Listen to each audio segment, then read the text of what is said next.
नमस्कार। आप सुन रहे हैं कहानी गोल्ड, साहित्य के खजाने से कुछ अनमोल कहानियाँ। आइए सुनते हैं मालती जोशी जी की लिखी कहानी मेरे वसंत को ये किसकी नजर लग गई। मम्मी जी, शहद घुली आवाज कानों में पड़ी और मन प्रसन्न हो गया। पता नहीं महिलाएं बेटे की शादी को लेकर इतनी तनावग्रस्त क्यों रहती हैं। मेरे घर में तो चेतन की शादी के बाद रौनक हो गई है। दिन भर मन और घर खिला खिला सा रहता है। शहद से मीठी आवाज, पायल की रुनझुन और खनकती चूड़ियां कानों में रस घोलती रहती हैं। मम्मी जी, एक बात पूछनी थी। बोलो बेटे, मैंने स्नेह सिक्त स्वर में कहा। मेरी मौसी के देवर एक इंटरव्यू में यहाँ आ रहे हैं। अगर वे अपने यहाँ रुकना चाहें तो? चाहे तो का क्या मतलब, उन्हें यहीं रुकना है। अपना घर होते हुए वे कहीं और क्यों रुकेंगे। मैंने सोचा पहले आपसे पूछ लूं। वो तो खैर अच्छा किया, पर घर तुम्हारा भी है बेटा, तुम्हारा भी उतना ही अधिकार है। अच्छा, अब एक काम करो, माया को साथ लेकर जरा गेस्ट रूम की सफाई करवा लो। चादरें वगैरह बदल डालो। बाथरूम में साफ तौलिया, नया साबुन, टूथपेस्ट वगैरह रखवा दो। बाल्टियां भी एक बार धुलवा लो। वह खुशी खुशी चली गई। उसने खुद ही कमरा ठीक कर दिया, माया के लिए सिर्फ झाड़ू पोछे का काम छोड़ दिया। शुचिता की यही आदत मुझे बहुत अच्छी लगती है। उसमें जरा भी आलस नहीं है। बड़े परिवार से आई है तो काम की आदत है, कहती भी है। अपने यहाँ तो काम जैसा कोई काम ही नहीं है। नाश्ते के समय चेतन ने कहा, माँ, शुचि के कोई रिश्तेदार इंटरव्यू के लिए आ रहे हैं। मैंने कहा, नो प्रॉब्लम, बस एक बार माँ से पूछ लो। मन खुश हो गया। मैं घर की मुखिया हूँ, इस बात का एहसास वे जब तब दिलाते रहते हैं, अच्छा लगता है। 2 दिन बाद मेहमान आ गए। शुचिता बड़ी खुश थी। स्वाभाविक था, शादी के बाद पहली बार उसके पीहर से कोई आ रहा था। पीहर से उसका लगाव वैसे भी कम ही लग रहा था। शादी के बाद सिर्फ एक बार राखी पर गई थी। मुझे कभी कभी आश्चर्य भी होता था। नई ब्याहुली का मन तो पीहर में ही रखा रहता है। चेतन कहता है, यहाँ तुम्हारा सारा लाड दुलार उस पर बरसता है, वहाँ 5 भाई बहनों में उसके हिस्से आता ही कितना होगा। मौसी के देवर, मुझे तो लगा था कोई अधेड़ व्यक्ति होगा, पर ये तो बिल्कुल लड़का सा था, एकदम चेतन जैसा। उसे आप कहने का भी मन नहीं हुआ, बल्कि उसने खुद ही कहा, आंटी, आप तो मुझे मेरे नाम से श्रीकांत कहकर ही बुलाइए। बड़ा अच्छा लड़का था, एकदम मस्त मौला। 2 दिन खूब रौनक रही। इंटरव्यू के बाद ये लोग पिक्चर भी गए, होटल भी गए। वह शुचिता के लिए खूब प्यारी सी साड़ी भी लाया था। मतलब उम्र कम थी, फिर भी व्यवहार ज्ञान अच्छा था। जिस दिन उसे जाना था, चेतन ने कहा, शुचि, मैं श्री को स्टेशन छोड़ने नहीं जा पाऊंगा, एक जरूरी मीटिंग है, तुम चली जाना, मैं गाड़ी भेज दूंगा। शुचि स्टेशन गई हुई थी जब उसकी माँ का फोन आया। बहन जी, शुचि कहाँ है? कब से फोन लगा रही हूँ, उठा नहीं रही है। आपकी बहन के देवर आए हुए थे, उन्हें छोड़ने स्टेशन गई है। वहां प्लेटफॉर्म के शोर शराबे में उसे फोन सुनाई नहीं दिया होगा। वापिस आएगी तो बात करा दूंगी। बहन के देवर कौन? श्रीकांत। ओह, उन्होंने जैसे एक उसास भरी, ठीक है मैं बाद में बात कर लूंगी, और फोन रख दिया। अच्छा नहीं लगा। अरे, जब फोन किया ही था तो हमारी भी कुशल क्षेम पूछ लेती कि सारा रिश्ता सिर्फ बेटी से ही है। दूसरे दिन सुबह पूजा पर बैठने से पहले मैं गेट का ताला खोलने गई, उसी समय एक ऑटो आकर रुका। सुचिता के बड़े भाई थे। आइए आइए, मैंने स्वागत करते हुए कहा। आपने खबर कर दी होती, चेतन स्टेशन आ जाता। एकदम ही प्रोग्राम बन गया। इंदौर एक मीटिंग में जाना था, सोचा मिलते हुए निकल जाऊंगा। स्वाभाविक ही था, उसी शहर में आकर बिना मिले कैसे लौट जाते। मैं उन्हें सीधे गेस्ट रूम में ले गई। आप फ्रेश हो लीजिए, तब तक मैं चाय बनाती हूँ, बच्चे तो देर में नीचे उतरेंगे। एक कप चाय बनने में देर ही कितनी लगती है। चाय छानकर मैं इंतजार करती रही। बड़ा असमंजस था। मुझे पूजा पर बैठना था, पर उनका इंतजार भी जरूरी था। हो सकता है नहा धोकर ही बाहर आए। उन्हें तुरंत निकलना भी तो था। मैंने सोचा, भगवान कहाँ भागे जा रहे हैं, मेहमानों का स्वागत ज्यादा जरूरी है। मैंने तुरंत कढ़ाई चढ़ा दी और फटाफट हलवा सेक लिया। अपने भाई के लिए वही नाश्ता बनाए, यह अच्छा थोड़े ही लगता है। हलवे के बाद मैं नमकीन पूड़ियाँ उतारने की सोच रही थी कि शुचिता नीचे आ गई। मैंने कहा, बेटा तुम्हारे भाई साहब आए हैं, अपनी चाय बाद में बनाना, पहले उन्हें चाय दिया।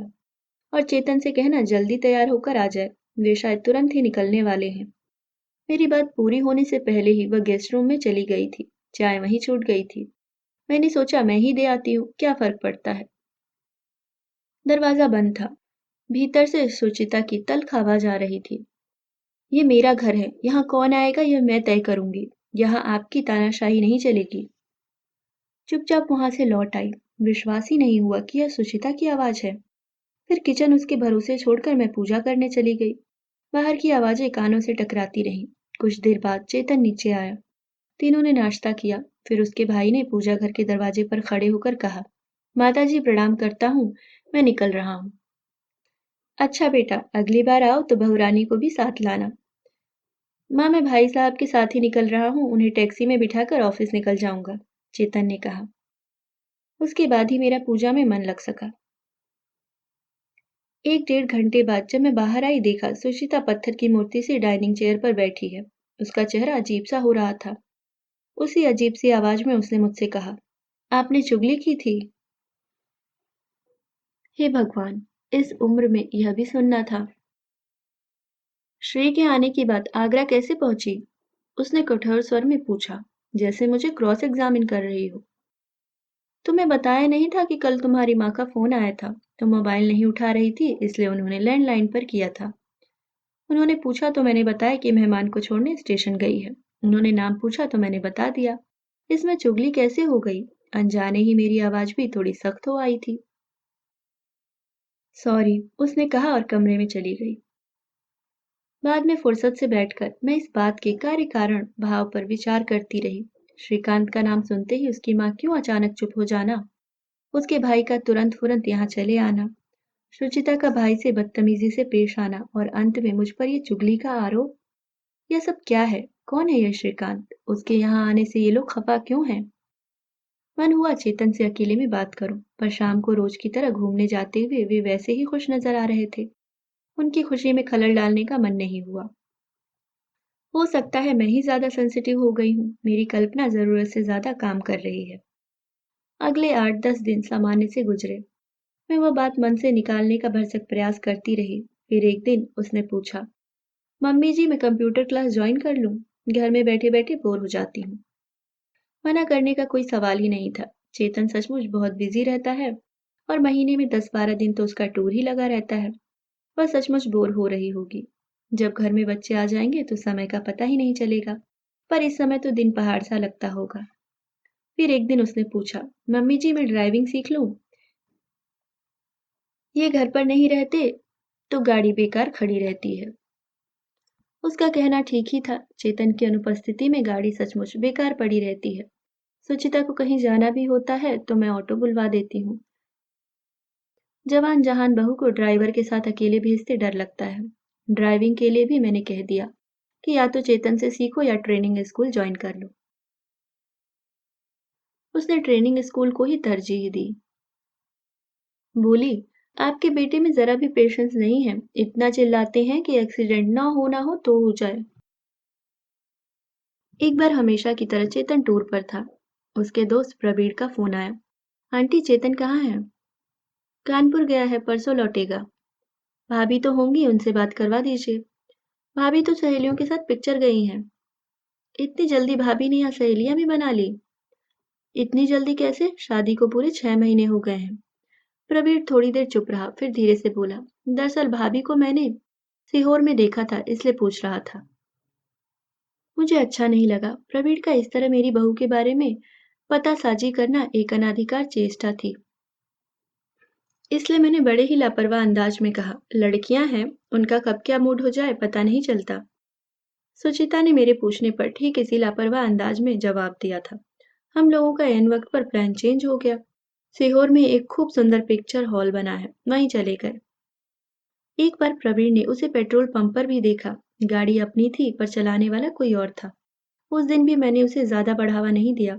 कहा, बेटा तुमने मुझसे कहा ठीक किया, पर चेतन से मत बताना, कभी कभी जरा सी बात से रिश्तों में खटास पैदा हो जाती है। मैंने प्रवीण से तो कह दिया, पर खुद चिंता में डूब गई थी। सुचिता से जवाब तलब करने की हिम्मत नहीं हुई। चेतन से कहने की तो बिल्कुल भी नहीं। चुगली वाला घाव अभी ताजा था और कसक रहा था। एक दिन चेतन ड्राइवर को डांट रहा था। कितनी सिगरेट पीने लगे हो आजकल तुम, पूरी गाड़ी में स्मेल आ रही है। कम से कम स्प्रे तो ठीक से मारा करो। ड्राइवर बेचारा कसमें खाता रहा कि वह गाड़ी में कभी सिगरेट नहीं पीता, पर चेतन को विश्वास नहीं हुआ। उस समय मैं अपराध बोध से ग्रस्त हो गई थी, पर सच बोलने का साहस नहीं हुआ। अपनी सोने की सी गृहस्थी में आग लगाने का मन नहीं हुआ। चेतन जब भी टूर पर होता, वह दिन दिन भर को बाहर निकल जाती। हर बार कोई नया बहाना होता। मैं उस बहाने की सच्चाई जानते हुए भी छटपटाकर रह जाती। स्नेहमयी समझदार सास का मुखौटा मुझे अब भारी लगने लगा था। उसे उतार फेंकने की इच्छा होने लगी थी। एक दिन इसी तरह तफरीह से लौटकर आई और मेरे सामने तनकर खड़ी हो गई। अपनी बड़ी बड़ी आंखें मेरे चेहरे पर गड़ाकर बोली, आपने क्या प्रवीण भैया को मेरी जासूसी के लिए तैनात किया हुआ है? मतलब? मतलब आजकल हर कहीं मुझसे टकराने लगे हैं। हर कहीं मतलब? हर कहीं मतलब हर कहीं। उसकी मुख मुद्रा एकदम कठोर हो गई थी। ऐसे भोली क्यों बन रही हैं? वे आपको रिपोर्ट नहीं करते क्या? फिर वह मेरे सामने कुर्सी पर तनकर बैठ गई और अत्यंत कड़वे स्वर में बोली, माताश्री, आज आप सच्चाई जान ही लें तो अच्छा हो। फिर मैं भी चिंता मुक्त हो जाऊंगी और मैं भी चैन से सो सकूंगी। यह शादी मुझ पर जबरन थोपी गई है। अपने तानाशाह भाई के जेल से छूटने का यह एकमात्र रास्ता था, इसलिए मैंने शादी के लिए हामी भरी थी। अब मैं उन लोगों को इस जबरदस्ती का मजा चखाना चाहती हूँ। उन लोगों को क्या फर्क पड़ेगा? वे तो अपने कर्तव्य से निवृत्त हो चुके हैं। सजा तो हम लोगों को, मेरे मासूम निरपराध बेटे को मिल रही है। मैं मजबूर हूँ, पर मैं श्रीकांत को किसी हालत में छोड़ नहीं सकती। और हाँ, एक बात और कान खोलकर सुन लीजिए। अगर यह बात चेतन तक पहुंची तो मैं सुसाइड कर लूंगी और आप दोनों को दहेज प्रताड़ना के आरोप में फंसा दूंगी। यह बात कहते हुए उसकी मुख मुद्रा इतनी विकृत हो गई थी जैसे उसका लावण्य ही किसी ने सोख लिया हो। मैं बुरी तरह सहम गई थी। मेरी छोई मोई सी सुशील शालीन बहू कहाँ तिरोहित हो गई, कुछ समझ में ही नहीं आ रहा था। उसने धमकी दी थी और वह उस पर अमल भी कर सकती थी। अखबार में रोज ही तो इस तरह की खबरें आती हैं। बेकसूर लोग नाहक कानूनी शिकंजे में फंस जाते हैं। इस उम्र में अब थाना कचहरी करने की इच्छा नहीं थी। जीवन भर की प्रतिष्ठा एक क्षण में धूल में मिल सकती थी। वैसे मुझे अपनी चिंता इतनी नहीं थी, पर बेटे का पूरा करियर ही दांव पर लग जाता, जिंदगी तबाह हो जाती। इस घटना के बाद वह और भी निर्द्वंद हो गई थी। उसे जैसे किसी का खौफ ही नहीं रहा था। पर मजे की बात यह है कि चेतन के साथ उसका व्यवहार पहले जैसा ही था। जब तक वह घर में होता, वह पहले की तरह चहकती रहती, खिलखिलाती रहती। उसकी हंसी मेरे कलेजे पर हथौड़ी की तरह पड़ती। अपनी जूठी देह लेकर वह मेरे बेटे के पास जा रही है, इस कल्पना मात्र से ही मेरा तन बदन सुलग उठता। पर मैं कुछ नहीं कर पाती। उस दिन चेतन दिल्ली गया हुआ था। सुबह की फ्लाइट थी। 9 बजे सुचिता भी निकल गई। आजकल उसने कुछ पूछना या बताना छोड़ ही दिया था। मैं बरामदे में बैठकर माला फेर रही थी। माला क्या फेर रही थी, कबीर की पंक्तियां सार्थक कर रही थी। मनुआ तो चहु दिशि फिरे, यह तो सुमिरन नाही। करीब 10 बजे एक कार टैक्सी दरवाजे पर आकर रुकी। उसमें से चेतन उतरा। चेतन बेहद थका थका सा रंग उड़ा हुआ। क्या हुआ बेटा, तबीयत तो ठीक है? कुहरे के कारण प्लेन उतरा ही नहीं। तो तुम क्यों टेंशन ले रहे हो, इसमें तुम्हारी गलती थोड़ी ही है। उसने कोई जवाब नहीं दिया। सफर वाला बैग वहीं रखकर पास वाली कुर्सी पर बैठ गया और अपना सिर दोनों हाथों में थाम लिया। सिर भारी हो गया ना, सुबह सुबह ठंडी हवा लगी होगी, बेकार में आना जाना हो गया। थोड़ा लेट लोगे तो अच्छा लगेगा। मैं अदरक की चाय बना देती हूँ या बाम मल दूँ? ये सब काम तो तुम्हारी बहू को करना चाहिए, उसे आवाज दो ना। मुझे काटो तो खून नहीं। तभी गेट के बाहर गाड़ी रुकने की आवाज आई और मैंने राहत की सांस ली। मैं लपक कर दरवाजे पर गई। देखा, सुचिता नहीं, प्रवीण गेट खोलकर भीतर आ रहा था। चेतन आ गया? उसने सीढ़ियां चढ़ते हुए पूछा। हाँ, आ गया हूँ, चेतन ने जवाब दिया। वह कुर्सी से उठाया था। बोला, माँ से अपनी पत्नी के बारे में पूछ रहा हूँ, पर वे बता नहीं पा रही हैं। अब तुम ही बता दो, उनकी लाडली बहू इस समय कहाँ है? मैंने सिर नीचा कर लिया। प्रवीण बोला, आंटी को बताने से क्या फायदा है? वे हमेशा की तरह पर्दा डाल देंगी। क्यों माँ, ऐसा क्यों किया तुमने? चेतन की आवाज कांप रही थी। मुझसे ज्यादा प्यारी है बहू तुम्हें। उसने मुझे धमकी दी थी रे। कैसी धमकी? यही कि अगर यह बात मैंने तुम्हें बताई तो वह आत्महत्या कर लेगी और हम दोनों को दहेज हत्या में फंसा देगी। उसने धमकी दी और तुम डर गई? डरना पड़ता है बेटा, समाज से, कानून से, बदनामी से डरना ही पड़ता है। मुझे अपनी फिक्र नहीं थी, मैं अपनी जिंदगी, बची खुची जिंदगी शिक्षों में गुजार लेती, पर मुझे तुम्हारी चिंता थी। बेटा तुम्हारा तो करियर चौपट हो जाता, कोर्ट जब तक हमें बाइज्जत बरी करता, हम लोग तबाह हो गए होते। चेतन ये बातें तो बाद में होती रहेंगी, गेट रेडी, वे लोग बाहर वेट कर रहे हैं। कौन लोग? मेरे कुछ दोस्त हैं, हमें कुछ गवाह भी तो चाहिए ना। किस लिए? आज जानती हैं आंटी क्या हुआ? उसने मेरे प्रश्न को नजरअंदाज करते हुए कहा। शहर के बाहर हाईवे पर एक रेनबो नामक होटल है, जानती हैं? वहां आज हमारी बोर्ड मीटिंग थी। गाड़ियां मेहमानों को लेने एयरपोर्ट गई हुई थी और मैं होटल में सारी व्यवस्था देख रहा था। सारे काम निपटाकर मैं लॉबी में बैठा मेहमानों की प्रतीक्षा कर रहा था। प्रतीक्षा जरा लंबी हो गई थी क्योंकि फ्लाइट लेट हो रही थी। तभी मैंने भाभी को देखा। अभ्यस्त कदमों से वे काउंटर पर आईं। क्लर्क ने परिचित मुस्कान के साथ उन्हें चाबियां सौंपी और वे ऊपर चली गईं। मैं समझ गया कि चेतन बाहर गया होगा। दिल्ली जाने की कह भी रहा था। तभी खबर आई कि कोहरे के कारण विमान आज उतरा ही नहीं। ओवरफ्लाई कर गया। मीटिंग कैंसिल हो गई। मेंबर्स के लिए कमरे रिजर्व किए हुए थे। बुकिंग कैंसिल करने के लिए मैं काउंटर पर गया। मैंने रजिस्टर पर नजर दौड़ाई। एस श्रीकांत के नाम से एक कमरा बुक था। भले आदमी ने नाम छुपाने की भी जरूरत नहीं समझी। So confident. मैंने तुरंत चेतन को फोन लगाया। जैसा कि मेरा अंदाज था, फ्लाइट कैंसिल होने के कारण वह घर लौट रहा था। मैंने संक्षेप में उसे सब कुछ बता दिया। एक न एक दिन उसे पता तो चलना ही था। Sooner the better. चलो, पीछे से चेतन ने आवाज दी। जब तक मैं कुछ पूछती वे दोनों सीढ़ियां उतर चुके थे। मैं कहना चाह रही थी कि कुछ उल्टा सीधा मत कर बैठना, पर मौका ही नहीं मिला। मैं सीढ़ियां उतरती तब तक वे गेट पर पहुंच चुके थे और अगले ही क्षण गाड़ी धूल उड़ाती आंखों से ओझल हो गई थी। उसके बाद जो धमाका हुआ है वह अवर्णनीय ही था।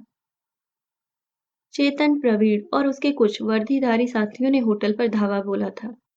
कमरा नंबर 402 जबरदस्ती खुलवाया गया। दोनों पहले तो सकपका गए, पर बाद में सुचिता ने बड़ी दिलेरी से काम लिया। साफ कह दिया कि शादी उसकी मर्जी के खिलाफ हुई है और अब वह तलाक चाहती है। उसकी दिलेरी से श्रीकांत की भी प्राण रक्षा हो गई। सुचिता बालिग थी और अपनी मर्जी से वहां पहुंची थी। प्रथम दृष्टया कोई अपराध नहीं बनता था। इसके बाद क्या हुआ, उन दोनों को कहाँ रखा गया, यह सब किसी ने मुझे बताया नहीं। न ही मैंने पूछने की जरूरत समझी। वह अध्याय मेरे लिए एक तरह से समाप्त ही हो गया था। उसके घर वालों को खबर तो करनी ही थी। माँ बेटे दोनों तीर की तरह दौड़े आए। माँ जार जार रो रही थी और भाई गरज रहा था। कहाँ है वह कलमुही? मेरे सामने लाइए जरा, अभी उसकी गर्दन मरोड़कर आपके हाथ में देता हूँ। मैंने कहा, भैया हमारे लिए तो वह वैसे ही मरे के समान है। आप क्यों हत्या मोल लेते हो? वह बदमाश कहाँ है बताइए, मैं अभी उसे गोली मार दूंगा। तब तक शोर सुनकर चेतन नीचे उतर आया था। थके हुए स्वर में बोला, भाई साहब, जब तक तलाक नहीं हो जाता सुचिता मेरी जिम्मेदारी है। उसकी हिफाजत मेरा फर्ज है, इसलिए ये फितूर दिल से निकाल दीजिए। रही श्रीकांत की बात, तो उसने पहले ही अर्जी दे रखी है कि उसकी जान को आप लोगों से खतरा है। उसे सुरक्षा प्रदान की जाए। ऐसे धोखेबाज आदमी को भी सरकार सुरक्षा प्रदान करती है? कमाल है। आप जैसे देवता स्वरूप लोगों के साथ उसने। धोखा उसने नहीं, आपने किया है हमारे साथ। इतना बड़ा झूठ आपने हमारे गले मढ़ दिया।